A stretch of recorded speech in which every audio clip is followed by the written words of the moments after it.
Vidyasri Subramaniam, thought for the டே.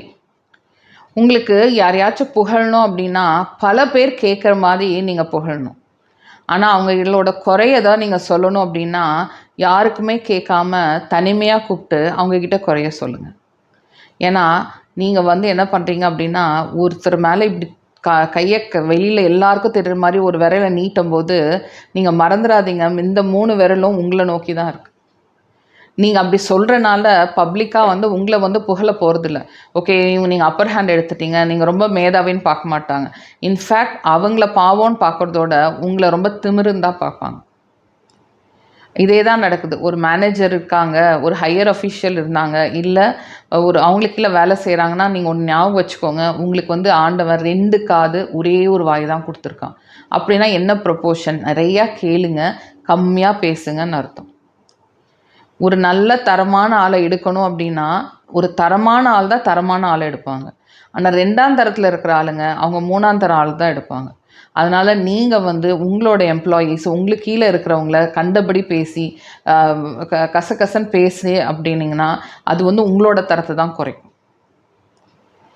பல பேர் என்ன பண்ணுறாங்க, இது எங்கள் கடையிலே நடந்திருக்கு. ஒரு கஸ்டமர் என்ன பண்ணுவாங்க, எங்ககிட்ட நல்லா பேசுவாங்க, ரொம்ப பிரியமாக பேசுவாங்க, ஃபேமிலி எல்லாம் நல்லா தெரியும், நல்லாவே பண்ணுவாங்க.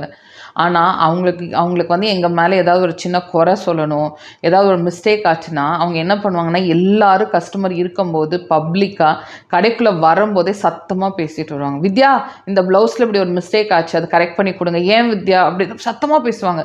எங்களுக்கு புரியாது. ஏன் நிறைய டைம் என்னோடய ஆஃபீஸ்க்குள்ளே பேசுவாங்க, என்கிட்ட நல்லா பகிர்ந்துக்குவாங்க, எல்லாம் பண்ணுவாங்க.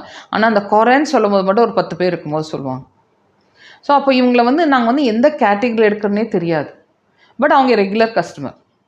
எப்போ பிரச்சனைனாலும் சத்தமாக தான் பேசுவாங்க. ஆனால் நல்ல விஷயங்கள் அதே மாதிரி நாங்கள் தைச்சது ரொம்ப நல்லாயிருக்கு, அவங்களுக்கு ரொம்ப சாட்டிஸ்ஃபேக்ஷனாக இருக்குது அப்படின்னா அவங்க அழுங்காமல் உள்ளே தான் சொல்லிட்டு போவாங்க. ஸோ இதெல்லாம் ஒரு கேரக்டர். இதை அப்ரிஷியேட் பண்ணுறதா என்ன, எங்களுக்கு இன்னும் அவங்கள எப்படி ஹேண்டில் பண்ணுறதுன்னு தெரியல.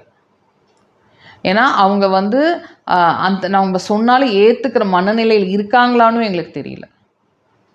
இந்த மாதிரி பல பேர் முன்னாடி மற்றவங்கள கேலி கிண்டல் பண்ணி அவங்கள அவமானப்படுத்துகிறோம். ஆனால் அது மித்தவங்க இடத்துல, மித்தவங்க பார்வையில், மித்தவங்க எண்ணத்தில் அந்த அவமானப்படுத்துகிறோம் இல்லையா, அவங்க சிறுமையாக தெரிய மாட்டாங்க, படுத்துகிறவங்கள தான் எல்லாம் சிறுமையாக நினைப்பாங்க. ஸோ தயவுசெய்து பப்ளிக்காக யாரையுமே அவமானப்படுத்தாதீங்க, சட்டிலாக பேசுங்க. குறை இருந்தால் ரகசியமாக சொல்லுங்கள், நிறைய இருந்தால் நிறைய பேர்கிட்ட சொல்லுங்கள். ஓகேயா?